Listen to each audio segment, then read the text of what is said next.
Dalam satu video yang lepas, kita pernah share tips berkenaan penjagaan skuter. Jangan cuci puli depan pakai sabun, petrol atau chemical. Ramai yang masih confused, kenapa tak boleh buat macam tu? Hari ini kita explain dengan lebih detail.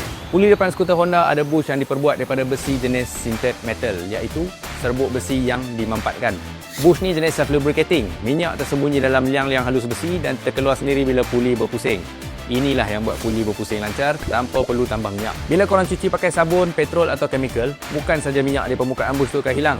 Minyak dalam liang rongga besi tu pun akan hilang sekali. Ramai yang fikir, tak apa, lepas cuci kita sapu je grease balik. Kan okey? Tapi sebenarnya, grease tidak boleh restore minyak ke dalam bush. Kalau korang sapu grease, dia hanya duduk di permukaan bush sahaja.